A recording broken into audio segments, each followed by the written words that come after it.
nation, under God, indivisible, with liberty and justice for all.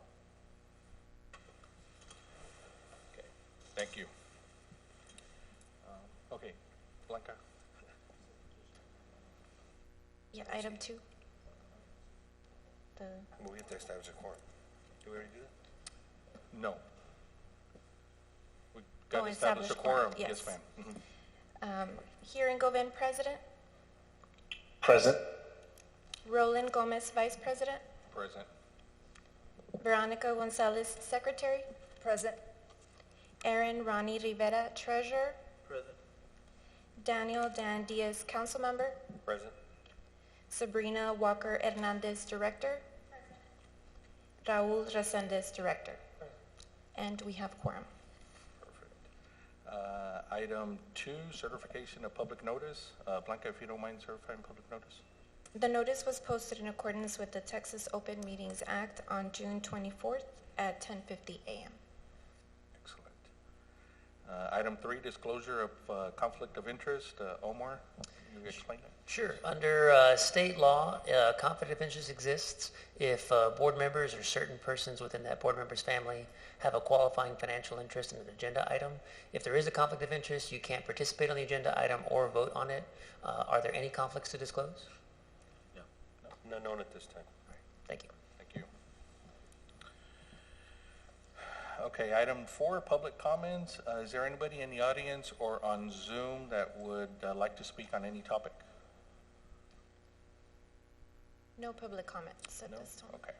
We'll close the public comments and we'll move on to item number 5, regular agenda. Item 5A, recognition of Edinburgh Economic Development Corporation sponsorships for the Edinburgh Police Department's 26th Annual National Night Out and Edinburgh Chamber of Commerce 16th Annual Texas Cookum events. Yes, we have Police Chief Mr. Jaime Ayala here to recognize the board and thank the board for the sponsorship for the National Night Out, and we will do a photo op. And then next in line would be Mr. Ronnie Lara, the Executive Director for the Chamber of Commerce, but we'll do Mr. Chief Ayala first, and then we'll do Chamber of Commerce. Will do. We can, okay, go ahead. Good afternoon. Jaime Ayala, Police Chief here in Edinburgh. I just want to take a moment to thank the Economic Development Corporation for your support. National Night Out is a phenomenal event where the community comes together and celebrates out in the evening. August is a little warm, but we do our best to keep everybody hydrated. And with your all support, we're able to do a little bit more than we would have been able to do in the first place. So hopefully we have a great attendance as we have in years past. It's mainly at Municipal Park, and there'll be lots of things for our kids to do and people to come out and engage each other. So we, from the police department, we truly appreciate your support and hope everybody participates in National Night Out August 2nd of 2022 this year. Thank you all. Thank you, Chief. Thank you, Chief. And we have the photo, yes. The board could step down, please.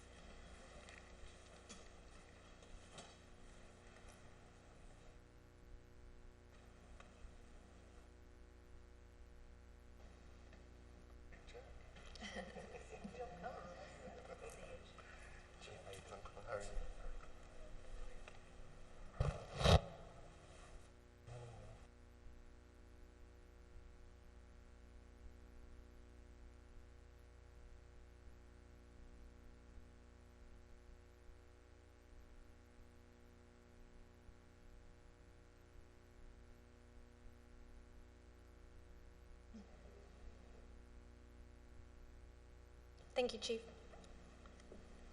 And up next, we have Mr. Ronnie Laralde, the Executive Director of Edinburgh Chamber of Commerce. Can we bring the guard? Just joking. Good afternoon.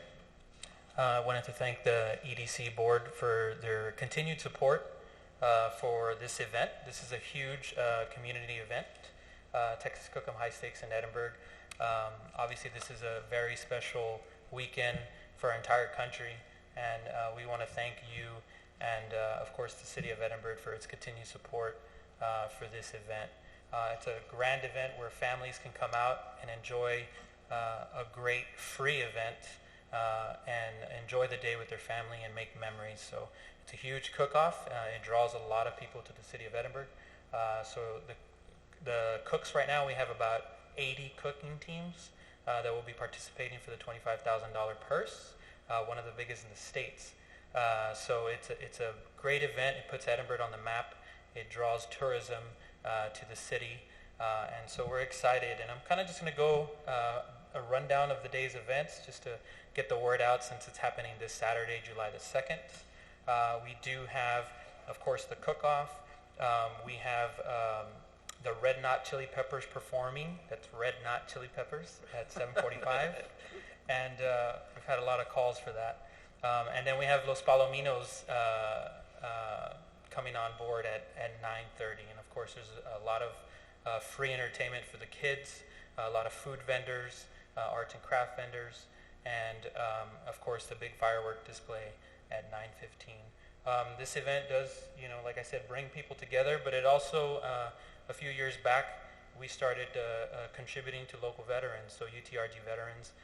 We've partnered up with HEB as well, and we're able to give 6 $1,000 scholarships to local UTRG veterans. So it's a perfect, really well-deserved, obviously, for their service, but it's a perfect time to celebrate them and America's freedom. So I just wanted to thank you all for your contributions, and we look forward to seeing everyone out there this Saturday, July the 2nd, at Ebony Hills Golf Course.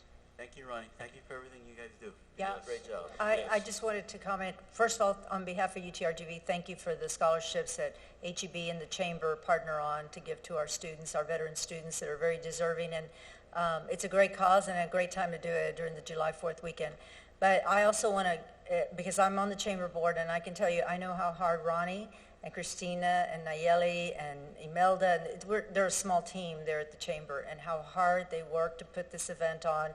While the members, the board helps, they're the ones that are there and do all of these, in addition to all the ribbon cuttings and all the other work of the Chamber, bringing in new members. So thank you, Ronnie. Thank you, Christina. Thank you, Nayeli, for all the work you're doing. And let's hope we have as great a year this year as it was last year. The fireworks display, I think we had over 10,000 people that were there at the Ebony Golf Course. So look forward to seeing everybody out there again this year. Thank you. Good. And now for the photo. Yeah. Thank you.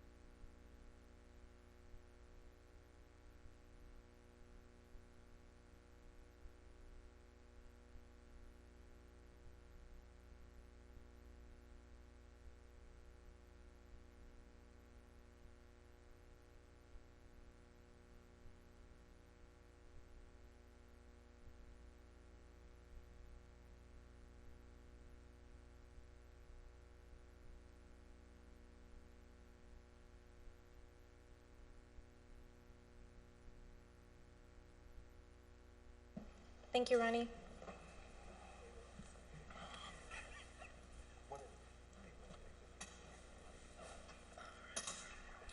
Okay, moving on, item 5B, consider approval of minutes for board meetings April 19th, 2022, April 26th, 2022, and May 16th, 2022.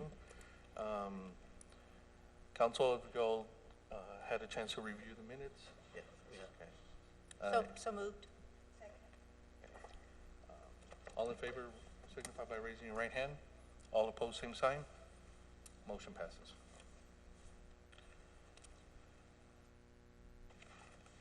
Item 5C, consider authorizing Finance Director Dagoberto Soto and Director of Economic Development Blanca Davila to proceed with obtaining an Edinburgh Economic Development Corporation American Express corporate credit card.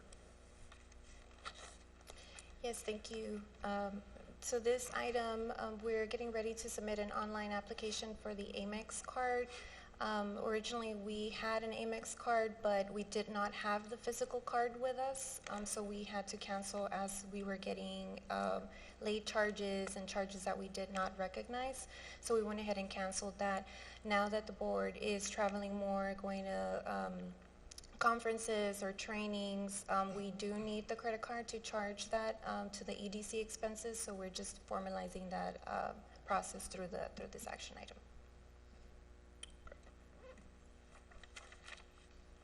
Any questions? I'll entertain a motion.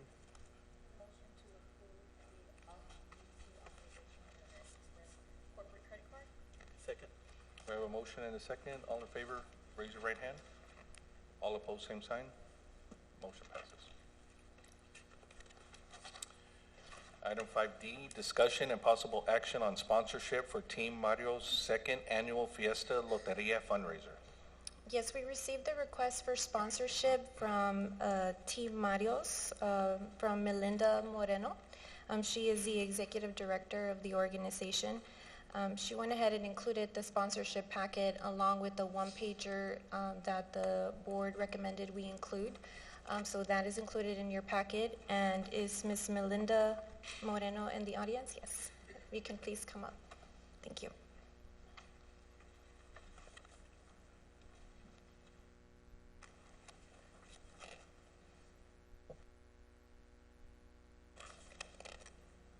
Good afternoon. I'm Melinda Moreno. I'm the executive director, and this is Lisa Becerra. She's one of the program directors for our organization. And our organization is an autism awareness organization that provides services to children and families affected with autism.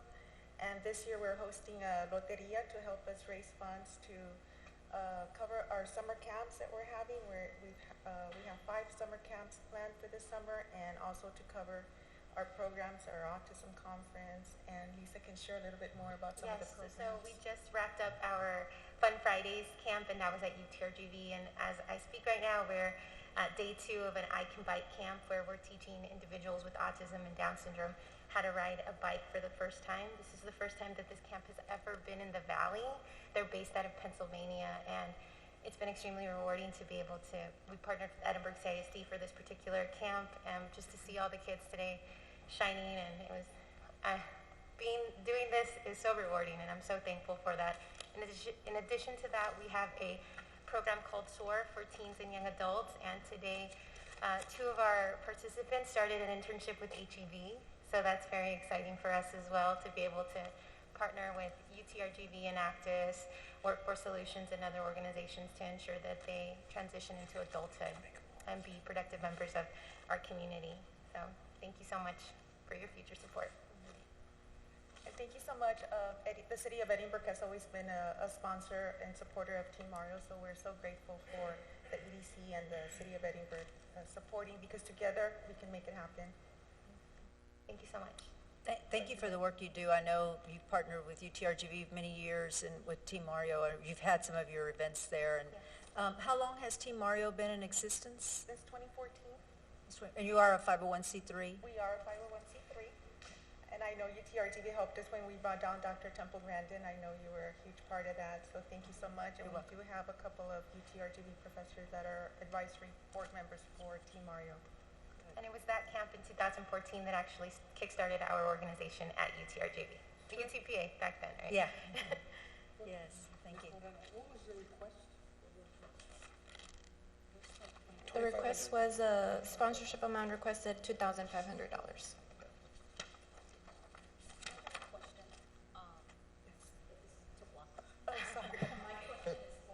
I see it's non-economic development related.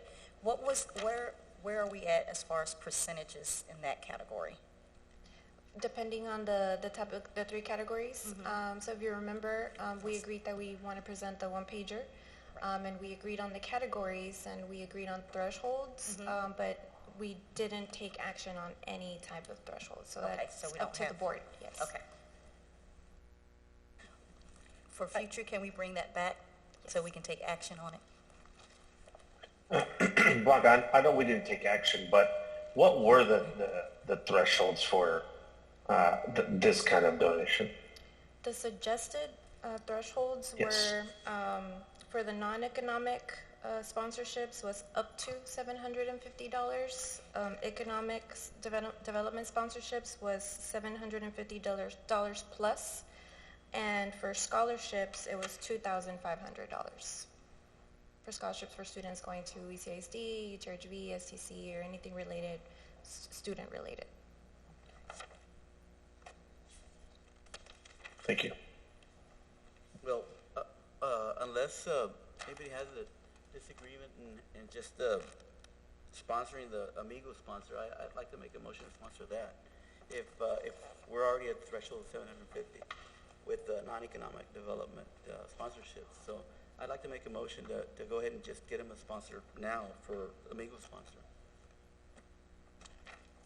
Do we have a second? Second.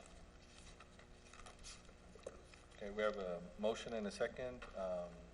All in favor, raise your right hand. All opposed, same sign. Motion passes. Thank you. We wish we could do more, but we are limited in our funds, one, and two, we also look at the economic development purpose of any sponsorship, and that's why we regulate ourselves in that way. But we appreciate everything that Team Mario does and the work that you do in our community. Thank you so much. Thank you. We appreciate it. Thank you very Thank you. Thank you. Okay, moving on to item 5E, discussion and possible action on Edinburgh Economic Development Corporation's $50,000 budget match contribution for Medical Resource Group Health's MRG Health Workforce Solutions High Demand Job Training Grant. So this item is a workforce training related item. We are collaborating with Workforce Solutions, who is in the room and will be invited to speak in a minute, to collaborate with MRG Health. The board has been briefed on this project. It's health related, and he has landed in Edinburgh, and he's looking for support to train 40 individuals that he will train and hire. And the Workforce Solutions is requesting from their board $50,000 to support the training, and they're requesting for the EDC board to match dollar per dollar, so that would mean matching $50,000 for training. And I believe Josh Velasquez is here. If you can please come up. And Kyle is supposed to be here. Is Kyle in the, oh, here he is. You can come up too. So we've been working with Kyle and Josh for about 6 months now, working the budget and working the grant with Texas Workforce Commission. So we're at the point where we're ready to submit the grant, but we need approval from both boards to support the application. And once the application hopefully is approved by Texas Workforce Commission, we can bring to the board the agreement of the parties involved. And STC is also involved. And Kyle can speak a little bit on that MOU that he's working with the higher ed institution. Hi, good afternoon. Joshua Vasquez with the Lower Rio Workforce Board, Workforce Solutions. Like Blanca mentioned, we have been working on this partnership to create 40 jobs for health and IT informatics as virtual care associates and navigators. So we are working and we are looking to match the $50,000 to train these individuals. These are high-paying jobs here in the Edinburgh area. As we know, the healthcare industry is in dire demand, so we are requesting that match for those $50,000. My name is Kyle Christopher Hayungs. I'm the founder of Medical Resource Group, or MRG Health, but we relocated from McAllen. We were kind of right across the Rio Grande Regional Hospital. We outgrew the space, so we just moved office off of Jackson, just north of Owassa, I believe. I grew up down here in McAllen. I went to high school at Nicky Rowe. Moved to Austin to go to a medical program. I have a degree in vascular general obstetrical and cardiac sonography. We've been building the technology Smart Care 360 for almost 5 years. We have tens of thousands of patients currently using our software, but what we do is take FDA-approved medical devices, so blood pressure cuffs, scales, glucose meters. We, through our platform, can ingest physiological data, so symptoms for certain chronic issues that don't require vitals.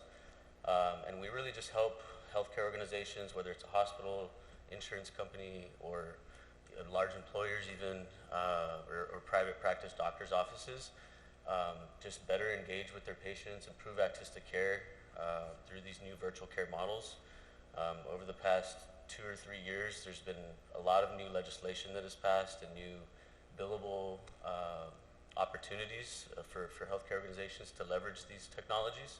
And so that's what we built the software around. I live in Houston. I do have a lot of business there with the Texas Medical Center and Rice University and other academic institutions, but we do have our call center down here.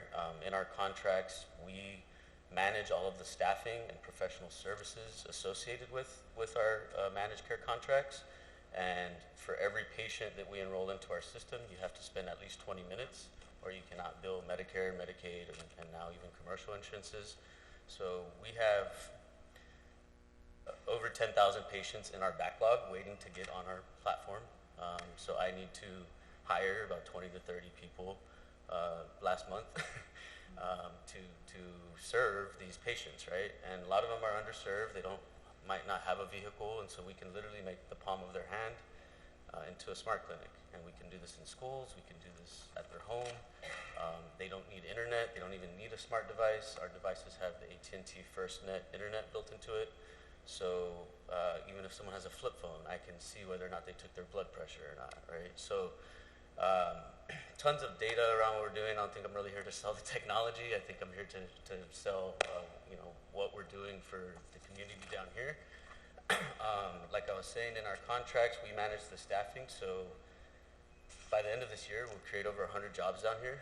I have some contract or RFPs that we're at the final stage of with an organization called Memorial Hermann out of Houston. It's 100,000 patients, so that's going to create 250 jobs at least.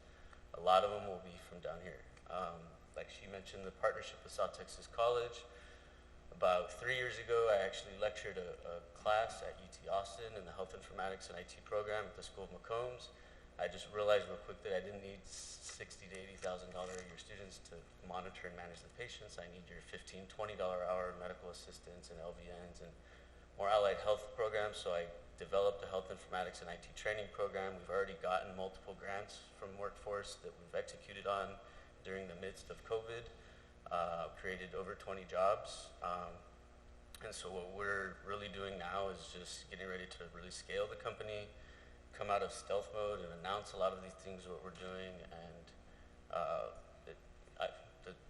who knows where things are going to go, but we're getting ready to really grow very fast, and we need to really look out 6 to 12 months ahead on our staffing needs, and happy to be able to do it here in Edinburgh. So I don't know if you guys have any questions on the budget that was provided, on anything that I said, but it's a great opportunity, and I think we're really going to be able to put Hidalgo County and the city of Edinburgh on a national map very soon. So. All right, well, thank you. I think our materials show that you would train 40 individuals and that the cost per participant was $1,250, so that's $50,000. Is that the $50,000 that the EDC would put in? Because I know your grant would actually be a match. You'd have $50,000 and then $50,000 from Workforce. So the other $50,000 is going towards what? So we've had to buy a bunch of cubicles, computers, all kinds of different things to be able to provide workstations. It's also going to the job training. I didn't mention we have a partnership with South Texas College now, so I've donated 25 caregiver licenses and 25 patient licenses and devices to their allied health school. We have a signed MOU. I've went and toured the school several times with the dean and the directors of different programs. And so what we're doing now is we're taking what I did at UT Austin and baking it into South Texas College classes. So we're basically advancing their curriculums and building it around what we're doing, which is the future of health. And so what we're doing now also is they have practicum projects, things that they have to do. And so when the students, I guess, are done with their curriculum classes, they come do their externships and will work with us. So the $50,000 is for like equipment I think in the budget, I have it on my tablet. maybe Yes, I missed so Workforce will cover part of the instruction for the training, and EDC would cover part of the equipment, curriculum development, and most of the job training for. So there's different items that TWC requires us to pay for. So workforce will cover the training personnel aspect, and we will cover equipment and the training for the student. And some of our initial discussion was about around you moving to Edinburgh, which you've done. Yeah, I got a video of our office Thank you for today. doing that. We Saw today appreciate for the that. first time. That's kind of nice. As you recall, you did a really good job presenting early on, a few months ago.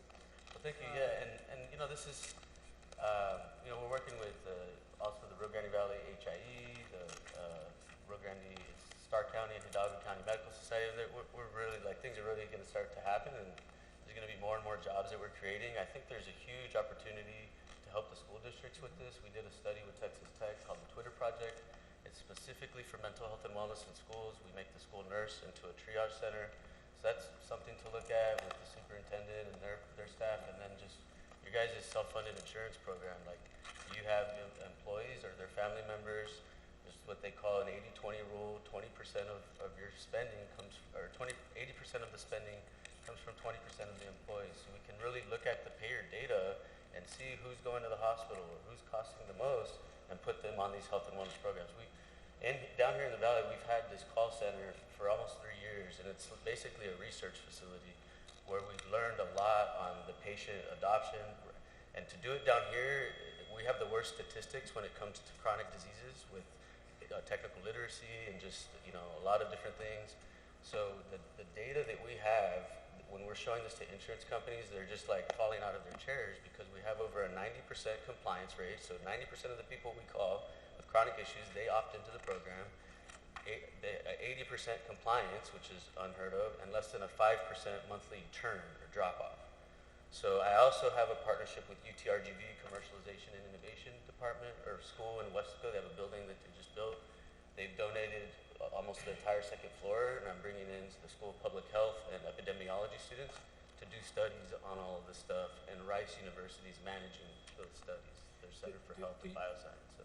Do you sense that this initial, you're almost in an incubator state today from We've been this through going multiple incubators and accelerators already. We've been very quiet about what we're doing for a few reasons. Do you sense or see that in the future, we're in current state now, but in future state, the transfer of knowledge and training will be transferred to STC and our local universities? Is that where we're headed? So while still maintaining presence in Edinburgh? Yeah, we'll always have a presence down here. My family lives down here. I always wanted an excuse to come back to the beach. But we will grow out of this office probably by next year. And there's a whole shopping kind of plaza that we moved into, so there's some vacancies there that we're already looking at expanding into. You know, the sky's the limit with this. Like, I've already met with 3 ministries of health in other countries. Our software was built in 17 different languages, so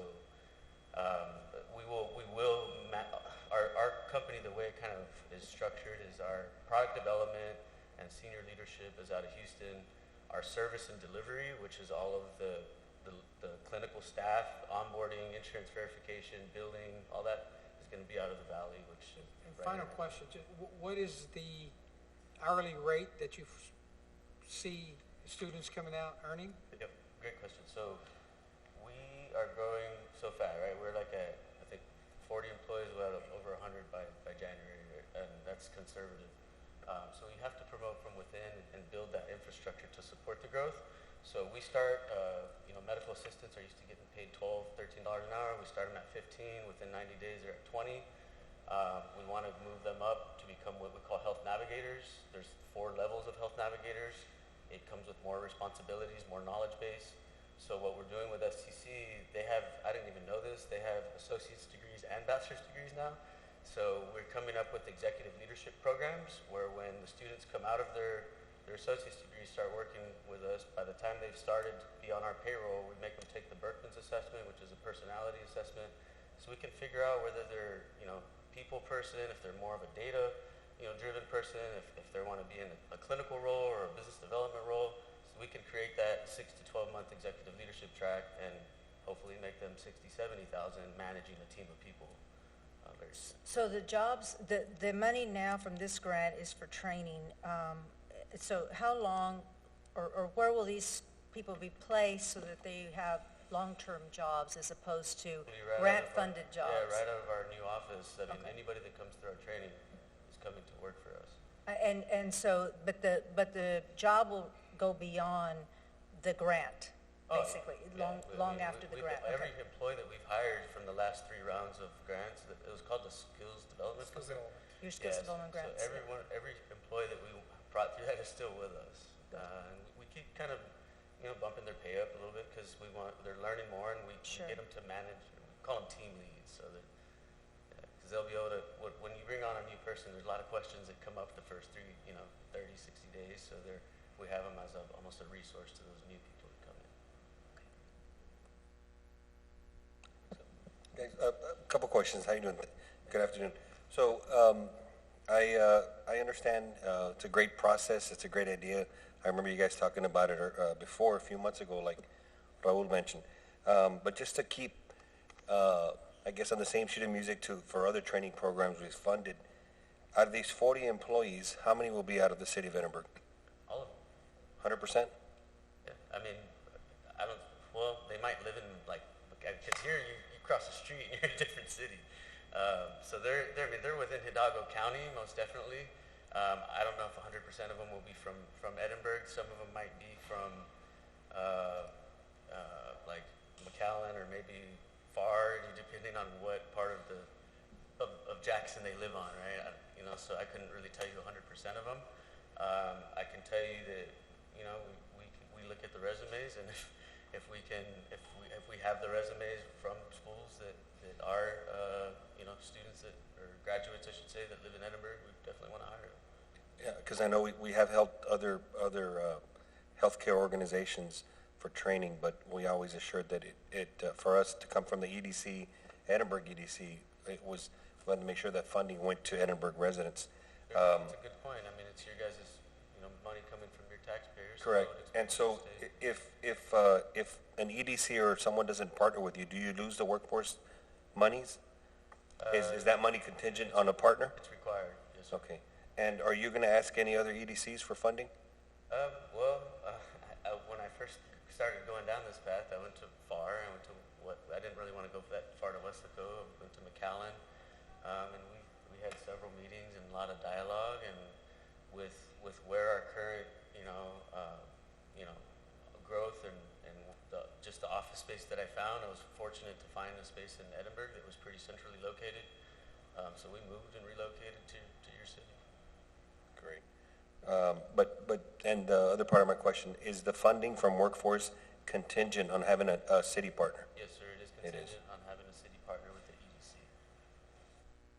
And I think with your guys' half, I can just make sure that half of the people that we hire come. The thing is I don't know, and they could probably help us with this, giving us resumes and people that qualify. And then obviously with, South Texas College, we're going to do PR and get the news stations involved and all that. So they have a whole hiring and kind of job fair, department or whatever you call that, career services. And so we can let them know, hey, we need to prioritize our hiring with Edinburgh graduates because we're funding the payroll or the training, whatever you may have. Correct. And I'll ask staff, correct me if I'm wrong, but the other trainings, we required them to be from Edinburgh, correct?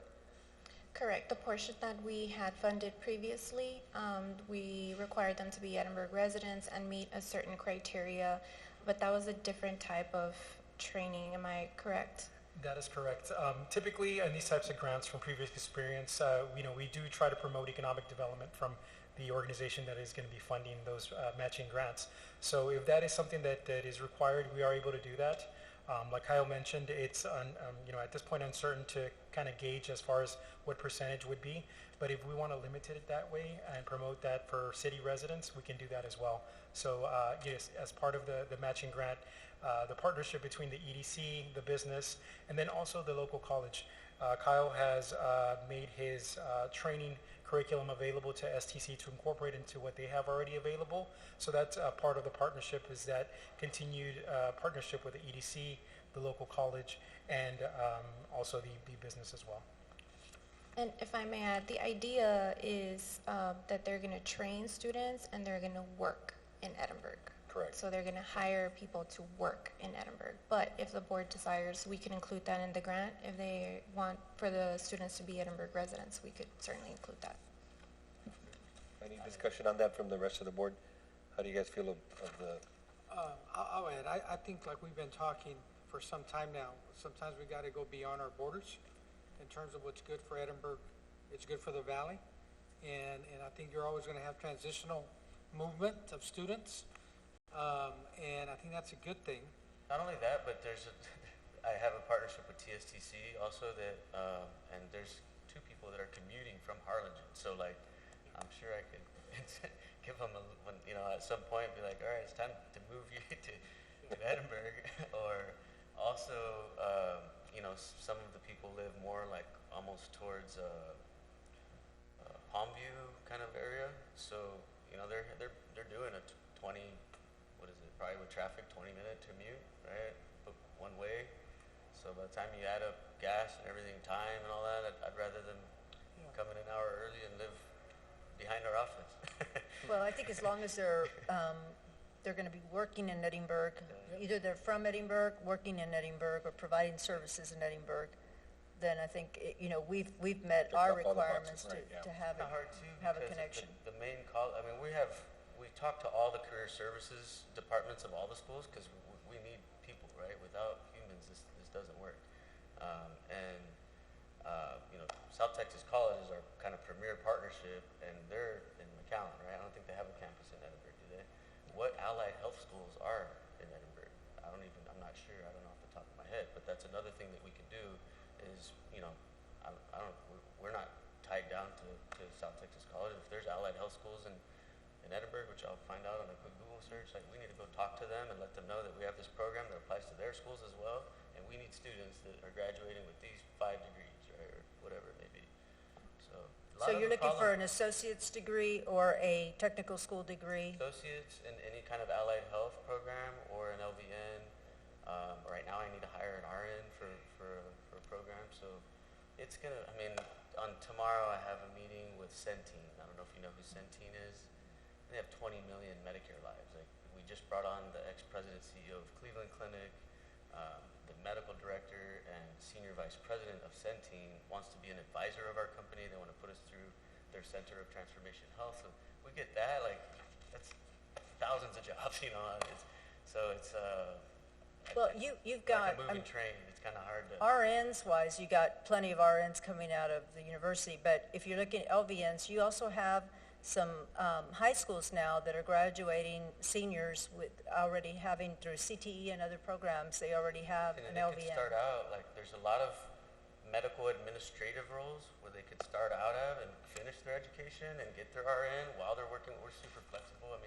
People can even work from home if we're set up in case we get hit by another wave of COVID. We can literally send someone home with a tablet and a laptop and a headset, and they can do the same job as if they're in our call center.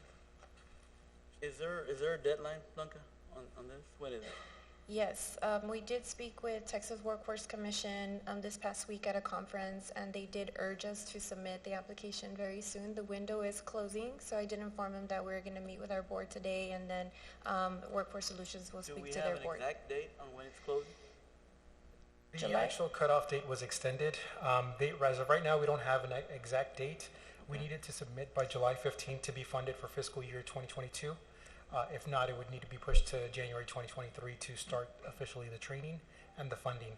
At this point, we don't have an exact date, but they have granted an extension to that July 15th deadline. Okay, so it won't be July 15th. They're gonna give another date. Correct. Okay.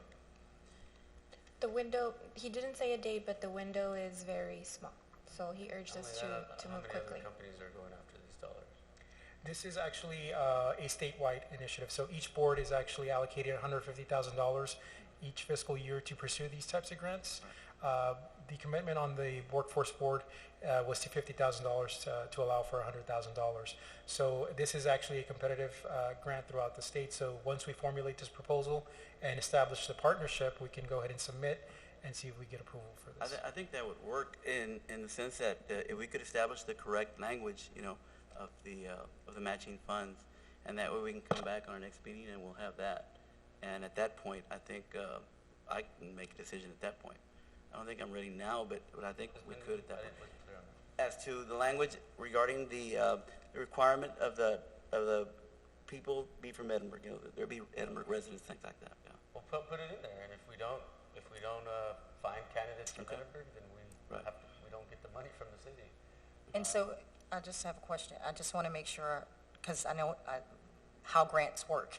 And so I think, I hear what you're saying. I think if we verbally tell them and still approve the application, it gets submitted in time. Okay. But if With we the- with that delay, language. then we delay their opportunity. Okay. Yeah, we Okay. do have a successful track record of doing this. I mean, we've already gotten 3 different rounds of tranches of money, I guess, for creating these jobs. I think it's just making sure we have the candidates that actually reside here. I mean, if there's not enough people in Edinburgh that qualify for this job, why should we not be able to serve someone that lives across the street in Virginia Park, Texas? Correct. Right, that's Yeah, right. that's a good point, because I think, I think initially with the other job grants we've done, we only got a certain number from the city, right? And I think me personally, I think I'd be satisfied if you just did your due diligence and put it out for Edinburgh initially, and, Yeah, you know, if you we'll- get the we'll most even- pull from there, then, I mean, you I know. think we could even make it a priority, like we want to, you know, They'd utilize have first these funds in this dibs. city. Correct. And if there's people that have their degree and just the basic communication skills, and Right. we want them to come, but if there's no candidate, like if we need to Gotta fill move. 100 jobs, and Yeah, there's you only, still gotta, you know, yeah, fill the 80 slots. people or 20 people in Edinburgh and 80 people from around, I mean, it's kinda Correct, hard because to- I think the way it works is if you don't get the 40, then you lose the grant as well, so. Yeah, I mean, I'd feel I satisfied agree with, if they're sorry, providing I- services. I'm sorry, Aaron. no, go ahead, Veronica. If they're from Edinburgh, employed in Edinburgh, or from Edinburgh, or providing services to residents of Edinburgh, I think you will have enough there to meet that. Satisfy that. We're definitely going to be providing services to residents in Edinburgh, because a lot of our, you know, patients that tie to our clients, the doctors reside throughout Edinburgh, so they have, you know, those Edinburgh I drugs. definitely agree with those words that Veronica, Raul, and Dan just said. That if we prioritize the residents first to make sure that we can, you know, get as many as we can, but we shouldn't hold the grant back if we can't get all 40 from Edinburgh. So I don't know what kind of language that needs to be, but if we can, you know, verbally say it and not hold up things like Sabrina was saying, I think that's okay with me. And then, of course, EDC will help get the word out and maybe help with the recruitment.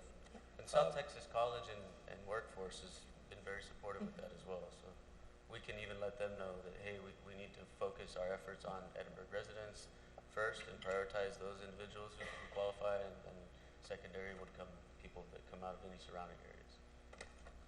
But they will be reporting to an Edinburgh office and working out of the city of Edinburgh. Which is good, because frankly, if they're working here, they're probably going to spend Buying money gas, here, they're going going to buy gas here, they're going to eat here, they're going to, yeah, and possibly, you know, stay living here. And your call center is here in Edinburgh? Yes, sir. How It's on big is that? Jackson. How big is that It's facility? 4,500 square feet. And it'll be able to house 40 more employees there? Yes, we have. It's just like a call center, is that what it is? It's an old doctor's office, so it was like a big waiting room, and then it's just a bunch of clinic rooms, and we put a bunch of cubicles in each clinic room, so we have plenty of space. I have a video that I can share if you guys like. Sure. Do we have the capacity to show that? Can you email it? Yeah, You did? Yeah, I can pull it up. Actually, it's in the bottom of the email that I sent you. And I will add to that, as he is growing very quickly, there's room for Kyle to come back and request support from the EDC for expansion, as he will continue to hire and train individuals. Yeah, we're projecting at least 100 new jobs by the end of this year, just with our existing contract. And we don't even have a sales department. This is all organic. Like, I've been doing all the business development amongst a lot of other things, and I just pick up the phone, show whoever the decision maker is, our capabilities, the outcomes, the data, and they sign. We don't even have long-term contracts, so it's a very sustainable business model. The the unit economics make a lot of sense for the healthcare organizations. Doesn't require any staff, no space, no time from the doctors. We help facilitate almost kind of like a white glove service because they don't have time, they don't have bandwidth, they're already short staffed, they have a lot of turnover. So we help fill a lot of the gaps in care through our services. There it is. That was just a quick little walkthrough. This is my first day back in the Valley in a few months. We're also doing a lot of business in Florida. The care and the service delivery will be managed out of here as well. So that's basically what a little call center room looks like. And we got like 6 of them to grow into. Where's that, Kyle? It's right on Jackson, about maybe 500 yards up Owasso. Dr. Yazi had an office, and that's that office building. So there's several spaces that we're going to be able to just expand into. So you do have room for expansion? And then again, we have a partnership with UTRGV that they have that Wessico space. Jobs isn't here, but they're also wanting for us to work with them. I've met with the dean of the medical school. I met with the lady that runs, Dr. Linda Nelson. She runs all the community clinics. So that's another key account that we've been working on different initiatives. We don't have a signed contract yet, but it's eventually going to happen with everything else that we're doing with Rice and Texas Medical Center. I'm also talking to the UTRGV Public Health, that's where we're going to get the epidemiology students to do all of the kind of heavy lifting or labor-intensive stuff for all of our studies that we're taking straight to all the insurance companies. You're working with Dr. Hawker and Dr. Linda Nelson? Yeah, I met with Dr. Hawker. We're not technically working together. We've had probably 7 meetings in the past 12 months, but we're getting very close. The university systems just tend to move. Yeah, I work there, so yeah. It's almost like worse than the government. There's a lot of checks and balances, that's for sure. But we have a new client who's an advisor who's on the board of regents of UT Health. So is that Nolan Pettis or? Mm-hmm. Great. I don't have any more questions. That's kind of confidential. Well, not anymore. No, it's fine. I try and just. We're gonna really start announcing. I have 2 years of stuff to go back on, and we just want to do it the right way for several reasons to be able to support the demand. And this is a very hot industry. It's like the light bulb getting invented in healthcare, and it's not just the idea that I had. We're living in kind of an era. It's like a perfect storm almost. When I went to ultrasound school, there was no Apple Watch. You didn't have Bluetooth. The internet communications wasn't where it is now. Then you have all these virtual care technology advancements, biometric sensors, then all this new legislation passing, then COVID came and hit everyone. And that really helped speed up the adoption, not only from the patients, but providers as well. And so here we are, right? And so now in January, Medicare and Medicaid increased our reimbursements by 53%. So it's working. We're keeping people out of the hospital. That's what we do. And I can go on and on and on, but I really think that the money's going to be used well. The people are going to stay with us, and we're going to be able to just support the demand that we have had for the past few months. We've been talking for a few months on this now, and if we could get this approved, I've already hired I think 8 or 9 people since we started this conversation. One thing I was going to ask is, can we maybe backdate some of our recent hirings? Because there is 9 people that we have hired and trained since we started this conversation. But if not, that's fine. We'll keep going. Well, you still have to get the grant, right? So Yes. you're getting a competitive grant. We already have a track record, and there's a huge need for this. I mean, it's And that leads to the segue of the next step. So we'll submit the grant, and if it's approved, the agreement will be presented to the board for your review, and with Omar's help as well, and Texas Workforce Solutions as well. So for now, what we're agreeing to is a commitment that we would support them in their grant process, and that if they're with a match of the 50,000, should they get the grant? Correct. Okay. to prioritize Edinburgh residents. But, yeah, first prioritize. dibs on these jobs. Okay, I really appreciate you guys' time, and thank you for Thank you. everything you're doing. Thank you, gentlemen. These evolved so much since then. Thank you very much. Yeah, keep Thank up you, the good Kyle. work. Thank you, Josh. So at this time, I'll entertain a motion. Motion to approve? Second? We have a motion and second. Pending Pen- approval of the grant. Correct. So you're approving have- to submit as a match, right? And they You still have- have to. You have all that, right, Blanca? Yes. Okay, excellent. Okay, all in favor, raise your right hand. All opposed, same sign. Motion passes. We didn't, Hiram, I couldn't see Hiram. I approve, yes. Okay. Okay, moving on to item 5F, discussion and possible action on TPUT RGV LLC incentive reimbursement. Yes, this item, we had brought up to the board a couple of months ago for your review on the waiver on their incentive to release $50,000 on their job creation. They were able to meet one of the job creations for one of the locations, which is Palenque Grill, and they did not meet the Taco Palenque job creation on this Taco Palenque on University. The board did approve the waiver, council did not approve it. The board did request in the previous board meeting to reach out to Taco Palenque and see if they had made any changes or there were any updates. They are on Zoom today. They have not met the 50 job creation term on the agreement, but combined between Palenque Grill and Taco Palenque, they have exceeded 100 jobs. So that is their request today. They do have a presentation. I'll be sharing my screen in a moment.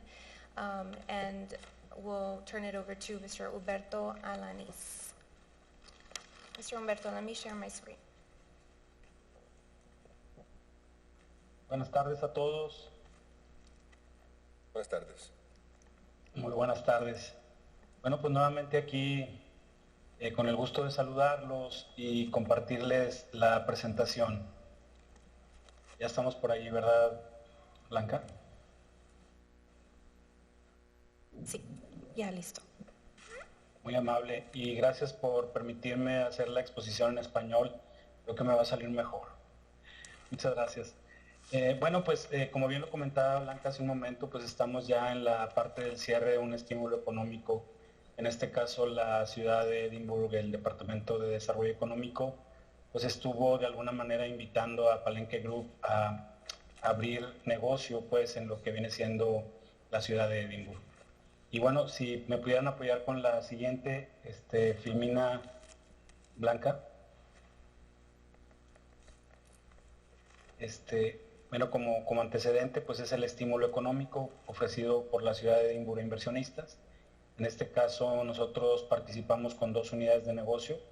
En este caso fue la unidad de Taco Palenque, que está en University Drive, y el Palenque Grill, que está ahí en la ciudad de Edimburgo, por la calle de Trento. Y bueno, pues actualmente en proceso el estímulo del segundo aniversario de ambas unidades de negocio. Esto como antecedentes. Continuamos con antecedentes. En septiembre del 2019 arrancamos la operación ya de lo que fue la tienda ubicada en University Drive, y en diciembre del 2019 arrancamos operaciones también en el Palenque Grill de Edimburgo.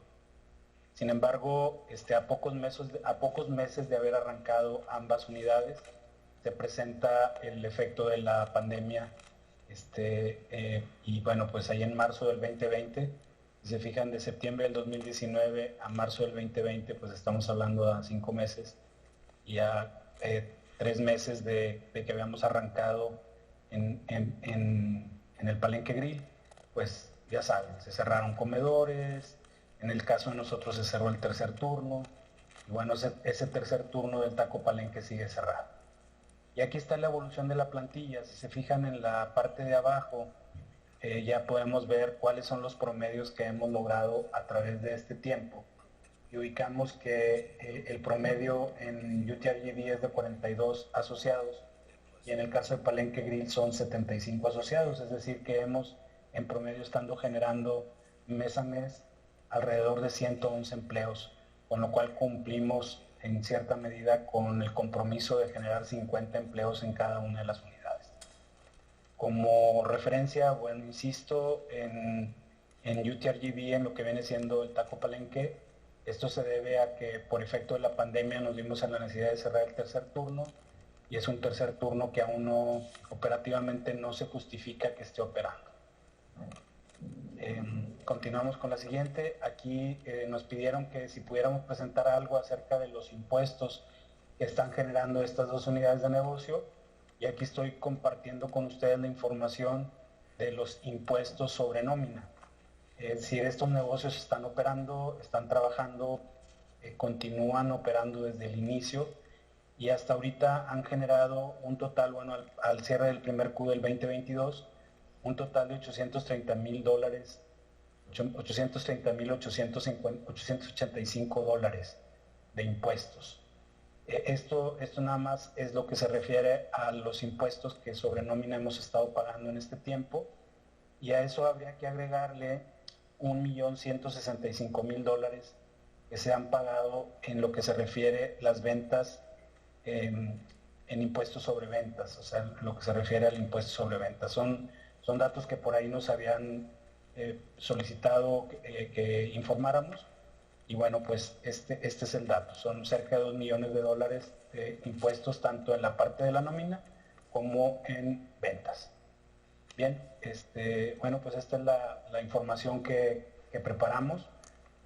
No sé si con esto complementamos la información que por ahí nos habían requerido, y si hubiera algún dato adicional, pues aquí estamos para tratar de darle respuesta a los mismos. Thank you, Mr. Alanis. So Blanca, a question. So when the city refused to approve the waiver, was it because there had not been 100 employees overall between the two locations? So they met one of the location number of jobs, and the other one they didn't. But the main reason was that they had already approved the first waiver in 2020. So this would be the second request of the waiver. I know that the salary was something that was brought up in this board, and it was also brought up in the council.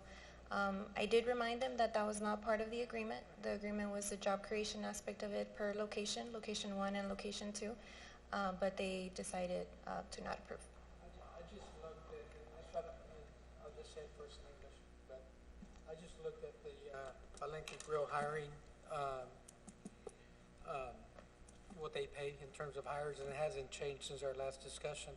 I think truly the issue with in this particular case is how much they're paying their starting wage. They're not very competitive in terms of, still, it starts at $7.50 an hour, and I think that's the issue. And so I'm with the city on this. So Palenque Grill is $7.50, but how much is, I'm sorry, Taco Palenque is $7.50. How much is Palenque Grill starting? Although this is not a part of what we're saying, I would like to know the difference. Mr. Alanis? Sí, ¿podría traducirme la pregunta, por favor, Blanca? ¿Cuánto está pagando la hora por Palenque Grill y Taco Palenque? Bueno, nosotros en lo que viene siendo, son diferentes puestos porque, por ejemplo, nosotros no tenemos meseros en Taco Palenque, y en Palenque Grill sí, no tenemos hostes, en fin, son diferentes niveles, ¿verdad? Pero lo que se refiere a los puestos que puedan ser equivalentes, pagamos lo mismo prácticamente. Ahorita estamos empezando con hay posiciones que empiezan con $9, y hay posiciones que llegan a ganar hasta $14 la hora. Es más o menos el rango de contrataciones que traemos, entre $9 y $14 la hora. Okay. The manager being 14. 9 to So they're 14. starting 9 at to 9. 14, yes. Okay, but they start at 9, that is the difference, it's the $9, $7, and Palenque Grill, you get tips, and Taco Palenque, there's no tips involved, so you can make more at Palenque Grill, that's why the success is over there. I get that, but also, I did add the numbers up, the 89 plus 31 is still 120 jobs, 20 above the 100 that we actually have contracted. That's in writing. It's correct. It's just at a different location. So that is, I just wanted to point that out. I think if the intent of the initial agreement was to create 100 jobs in Edinburgh, they've done that. Whether it's 50 at one and 50 at another, that's a whole, that's for us to decide if that's going to be a deal breaker. But if the intent was to create 100 jobs, they've done it. I understand the concerns about having good paying jobs, but that wasn't written into our agreement initially, or the agreement that was initially made with them. The agreement with them was to create 100 jobs, and they've created 100 jobs. Overall, they've exceeded the 100 job requirement. By 20. Yeah, and I'm of the same notion. A lot of these delays were self-imposed by the COVID restrictions, the COVID, change of business. And even through that, they were able to thrive. And I know this board approved it twice. It was, when it went to city council, it was rejected. But I don't think we were educated on that it was really a number of jobs, which we hadn't met at that time. I know that the question of hourly wage came up, but my opinion is that they deserve the other incentive because they have met the job threshold even through the pandemic and all the changes that have happened. But then again, I agree still with got you, to go to Dan, city council. and I also agree with Veronica stating that it wasn't in our initial agreement as far as the wage requirement. So holding them to that right now is probably not the best way of looking at it. But they did create over 100 jobs in the city of Edinburgh. So I'm okay with reapproving this. Okay. Any other questions? Discussion, comments? Okay, Mr. Alanis, thank you so much. You're very welcome. I'll entertain a motion. Motion to approve. Second. Okay, I have a motion and a second. All in favor signify by raising your right hand. All opposed, same sign. Motion carries.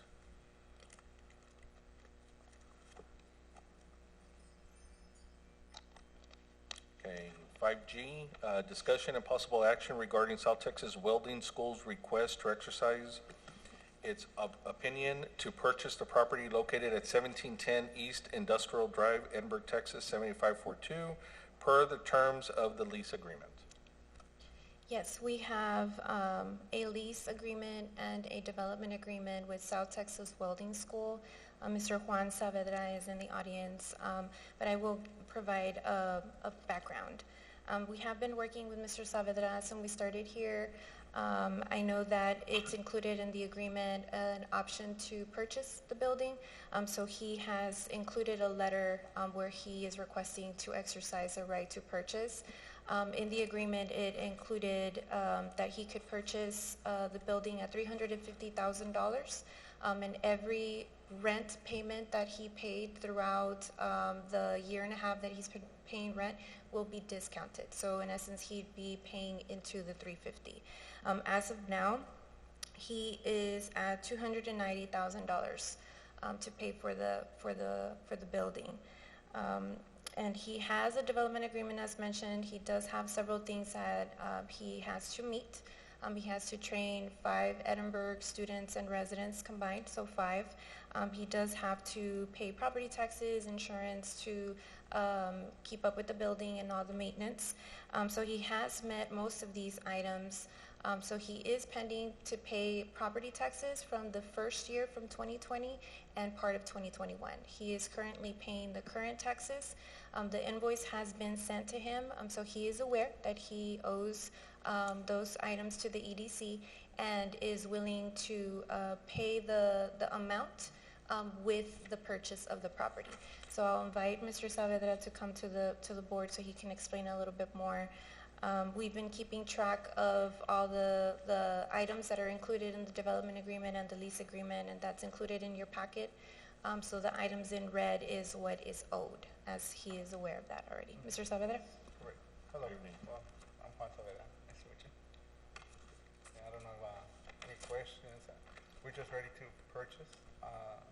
And also when COVID hit, we will still come in personally because there was no one at EDC at that time. So we started working with Blanca, and that's when we started getting all this information back. Because there was no one that we can, but we were still coming in, bringing in all the information, what we needed. We complied with the requirements, the grants. We've gone beyond the grants. Yes, I was raised in Edinburgh. I'm from Edinburgh. These grants do not stop here. This is going to be on a yearly basis, you know, and just to serve our community. And because this is where I'm from, and you know, just want to grow along with Edinburgh. I just have a question. Blanca, you and I here visited the property a while back, and back then there was a discussion of roof repairs and all that. This is as is purchased, correct? Yes, as it is, yes. Okay. With us not doing roofs and things of that nature? No. And the balance is 290? Yes. Or that's what they paid in? No, that's what he would be buying Okay. at us. All right, thank you. Plus the taxes. Plus the tax. Plus the taxes, yes.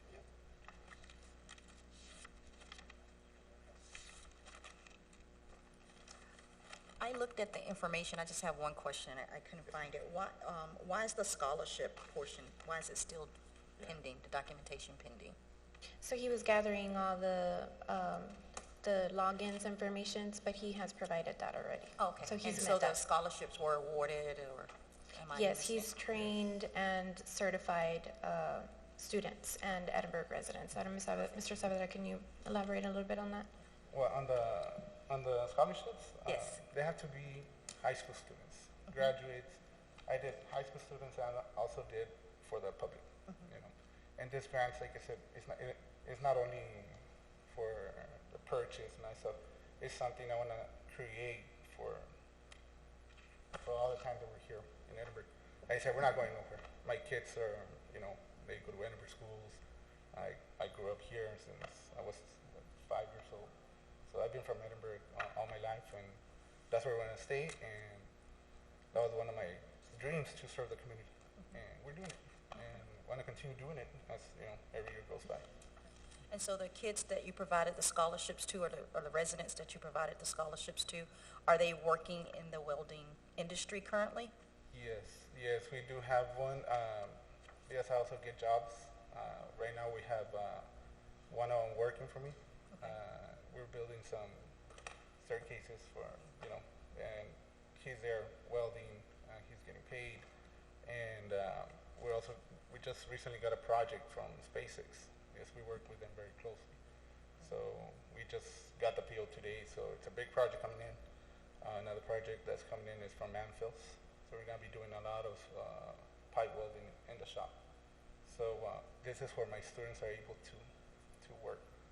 Sabrina, you bring up, just for full disclosure, one of the things that we talked about when we did the visit was the issue of providing scholarships for these students, but they were going into your own business.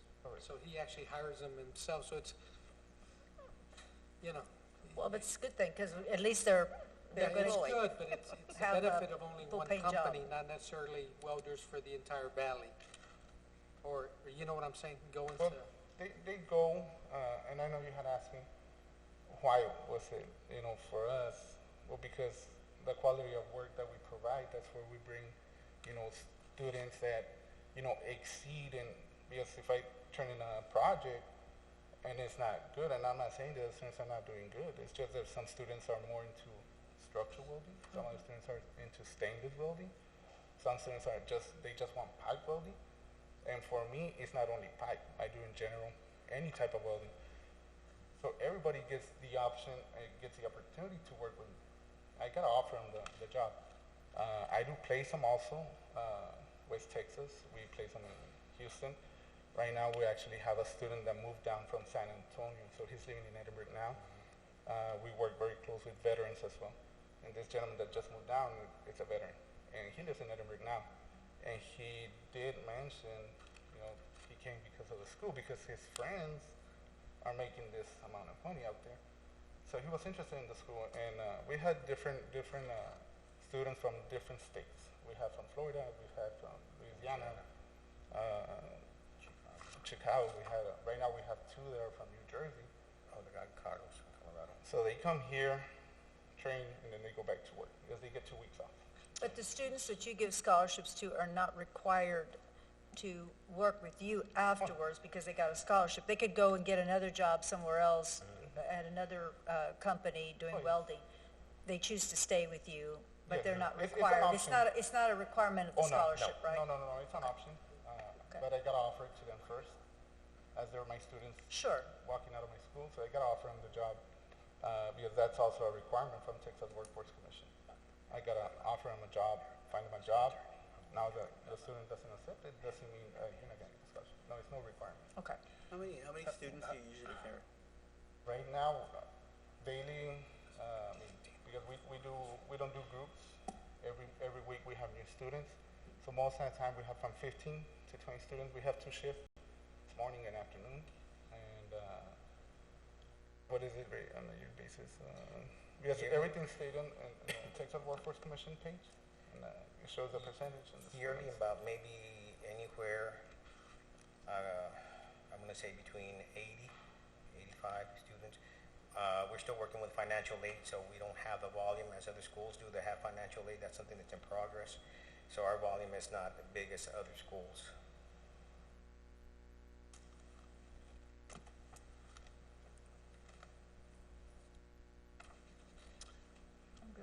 Thank you for what you guys do, gentlemen. I don't have any more questions. Anybody have any questions for them? Thank you, guys. I have a question for staff. Thank you. Okay. For Counselor, I see this agreement was signed 2019 before any of the board. Do you know if we have is there something, without looking through it, do we have a right of first refusal in case if we sell and there's an issue with the property? I'm not aware of that, but I'd have to review to be sure. Okay. And the selling price, that was in 2019, the amount? It was $350,000 included in the contract, in the agreement, yeah. And he was required to make improvements for a total of, he made $121,000 in improvements, yeah. So that was in addition, right? So, but yeah, the $350,000 was included in the agreement. And those improvements have been done, Blanca? I'm sorry? Have those improvements been done? Yes, everything has been completed. He did have a timeline. He needed to complete half of the improvements before February 2020, and he did that. And the rest of the improvements needed to be completed before August, and he did that as well. He provided receipts and invoices and all of that. So Blanca, are they current on their lease payments? Yes, they have been very punctual every month, even when no one was in the EDC. How he mentioned, as soon as we came in, we did touch base and we started looking into the items, but he's been very punctual on his payments. And so you mentioned something about taxes. Yes, as per the agreement, he is required to pay the property taxes and the insurance. So he was paying and was punctual on his lease payments, but he was not paying his property taxes and his insurance. So we were able to calculate that and include that in one final invoice, and that is a total of $22,490. That would just be added to the purchase price? Correct. And our recommendation is for the board to approve it, contingent upon him meeting the terms on the agreement and the lease agreement and the development agreement. Okay, any other questions? Which in the, as we know, a lot of things have evolved since 2019 to today, right? Correct. A lot of businesses we're putting there, and we're trying to at least establish some sort of a master plan of what goes there. Where is this building in relation to the other? Do you have a rendering of that or anything? It's at the Renaissance Industrial Park on Freddie Gonzalez and the Expressway. Oh, I was thinking of the other industrial park. Yeah. Renaissance It's Industrial at the Park. Renaissance, yeah. Yeah, I don't know. Okay. Yeah, it's in the Renaissance Industrial Park, and that's one of the buildings we own. We do own the other 1710 South 28th, but this is on the east side. Okay. Good. I don't have anything else. Thank you. Alrighty, at this time I'll entertain a motion. So moved. Second. I have a motion and a second. All in favor signify by raising your right hand. All opposed, same sign. Motion carries. Congratulations. Thank you. Thank you very much. Thank you. Thank Thank you, you sir. for training everybody. Appreciate it. Item 5H, consider approval of amendment number 6 to the interlocal agreement between the Lower Rio Grande Valley Development Council, City of Edinburg, and Edinburg Economic Development Corporation to extend the agreement for 2 additional years for the joint development of the Edinburg Transit Terminal. This agreement, interlocal agreement, as mentioned, is between the City of Edinburg, Edinburg EDC, and the Lower Rio Grande Valley Development Council, LRGVDC. We do have Ms. Maribel Contreras. She's the director of Valley Metro. She's in the audience, and she'll be invited up to brief the board in a little bit. But we are requesting, the parties are requesting an extension of 2 years. The agreement ends at the end of this month, June 30th, 2022, and the extension would extend it to June 30th, 2024. And that is for the purpose of completing the finish out in the first bottom floor. I don't know if you've passed by there, but it's a shell. So there are some grant funds available to complete the finish out and hopefully either do some retail spaces there or some office space. And we're working very closely with LRGVDC, Valley Metro to ensure that we do fill those spaces, that they're supposed to be tenant spaces. But we are working on parking options as well. So I'll turn it over to Ms. Maribel here. Good afternoon, board members. My name is Maribel Contreras. I'm the director for Valley Metro. On the agreement that's on the agenda, of course, we are asking for a 2-year extension. This is a project that has been going on since 2014. We're almost completing this project. We only have one section of the transit terminal that still needs to be completed, which is the first floor. And in addition, we are working with the EDC, looking at some options for parking for the terminal. Since right now we don't have any parking, we're using the City Hall as parking for that terminal. So we are requesting approval for that extension. Just a question for staff. Brian and Blanca, does this in any way impact our midtown work that we're doing?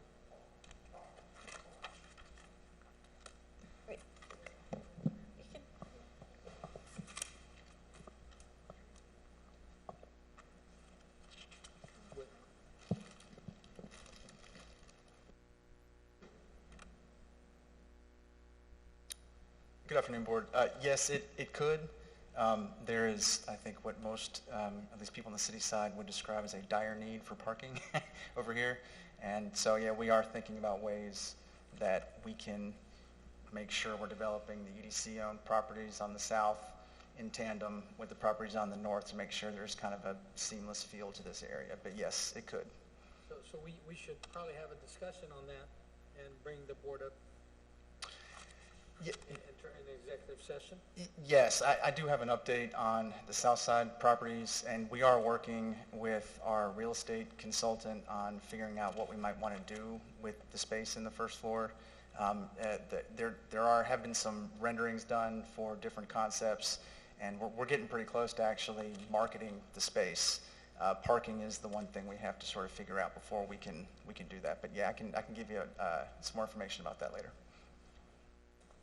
And then I have a procedural question. I was part of that meeting that we had with the Transit Authority and us, and I think this is more of an administrative duty, so we can get 2 more years to figure out what the leftover monies can be used for, and hopefully those monies would be used to address the parking issue. Sorry, Veronica, please go ahead. No problem. I have a question for Omar, just on procedural. Since I sit on the LRGVDC board, is there any kind of a conflict in voting on this agenda item? Yeah, there might be. I'd probably advise that you not. I thought there might be, so I'm going to abstain on this one.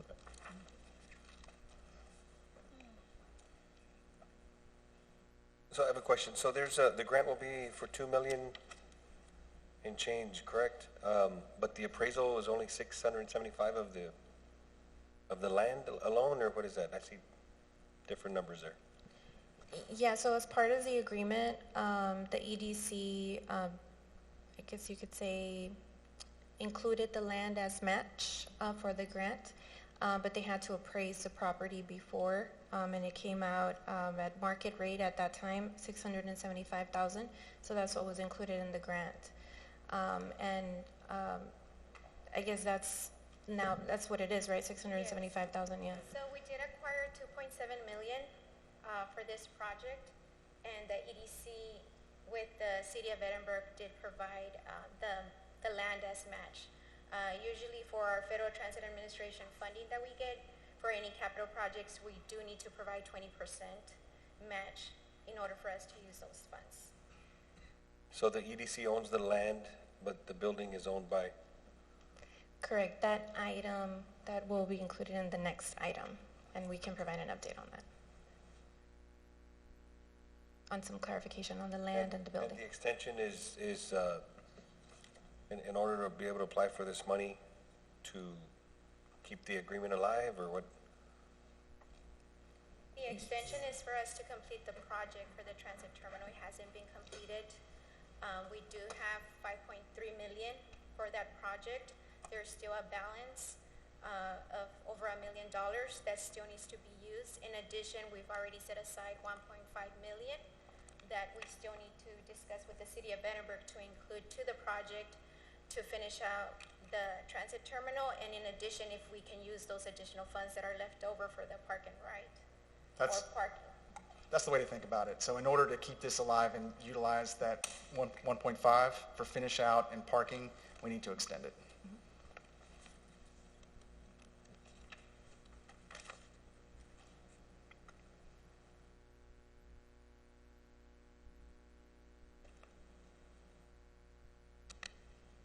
Okay, any other questions?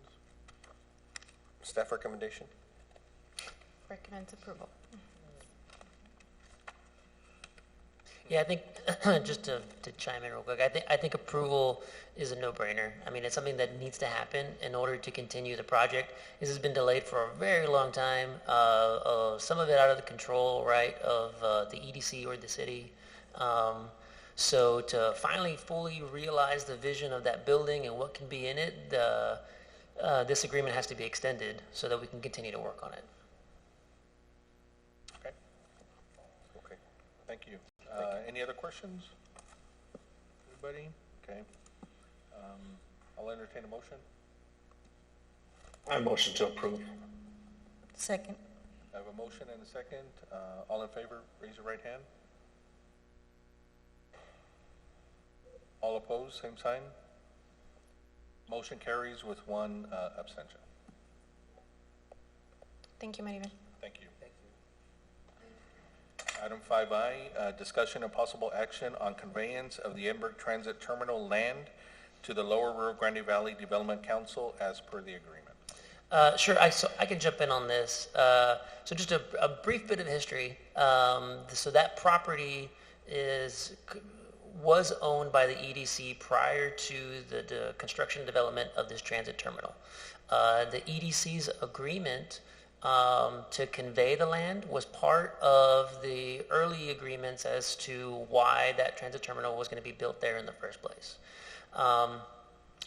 If you look at HCAD now, right, the appraisal district's records, it still shows the EDC as the owner. And so there was some confusion as to why that was.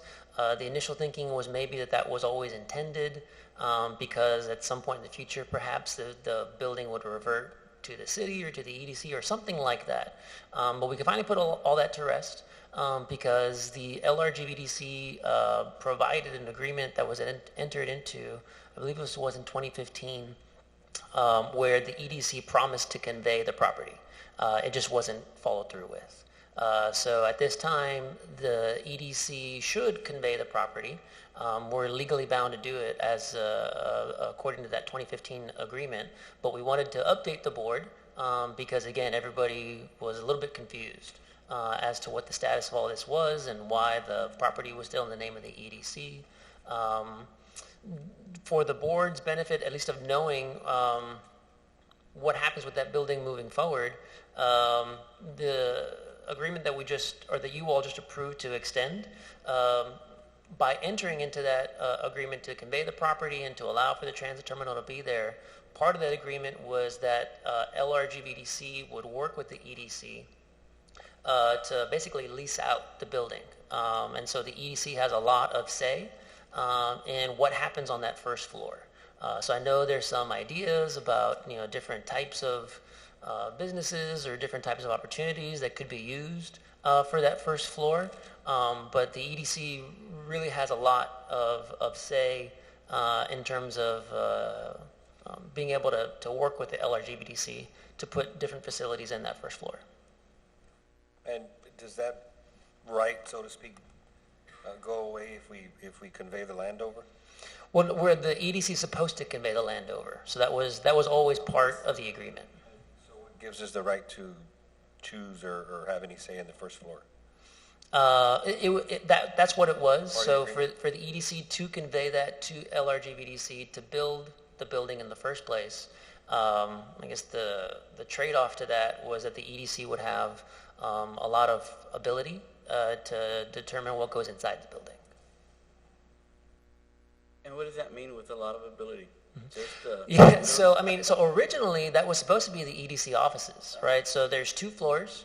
Correct, somebody stop me if I'm wrong. So there's 2 floors in the transit terminal. The second floor, as the building was being built, it was basically being built with the specifications of the EDC, so that the staff and all of those operations can move into that second floor. At some point, that was decided not to move forward with that, and so the second floor became available. LRG VDC looked for a tenant and found one, so now the MPO is housed there on the second floor. They've taken over their offices. They're in a lease right now. I believe it's a 5-year lease, so they're occupying that space. But the first floor, again, is still available to determine what to do with it. And the opportunity is still available for that to be EDC offices? Well, again, the first floor is up to the EDC in partnership with LRGVDC to determine what goes there. Okay. I asked because I saw a logo on the building. Right. That's why Yeah. I asked. And that's why, right? That's why the logo is on the building, because it was EDC property. It's supposed to be conveyed to them. The EDC is a partner in that building and what goes inside of it. And Blanca, earlier you said you're looking at possible options for parking? Yes, and that includes, as Maribel mentioned, working with the city to share parking here. They are looking at other possibilities with the parking garage, but that's still up in the air and up for discussion with LRGVDC and the city with Tom. I know he presented some options because there is some grant monies available for the parking specifically, and we want to ensure that we use it. So we're still working with LRGVDC on that. So by extending the prior item, by extending the deadline for 2 years, does that give us another 2 years to convey the land? Well, I mean, it's been all this time, 7 years, and it hasn't been conveyed. But it's a legal formality at this point. It should have been done. It hasn't been done. It was agreed to be done, so we may as well move forward to finalize that. Okay, thank you. At this time, I'll entertain a motion. Well, there's no action required on Not an action this, item? right? Okay. So again, the agreement's already been signed. Okay. So there's nothing that the board needs to further do. It was approved. That's right. You're just informing us. That's correct, It's a yes. formality. Thank you then. Okay, at this time, I'd like to entertain a motion to move into executive session. So moved. Motion. I have a motion and a second. All in favor, raise your right hand. All opposed, same sign. Motion carries. It is now 6:02, and we're entering into executive session.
Ronnie, si no vas a estar, you're probably gonna be in Mexico somewhere, bro. I'm gonna be in Puerto Vallarta. I knew it, I knew it.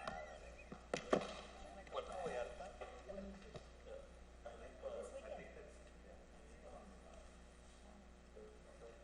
Yeah, you're ready to Dan, proceed. ready?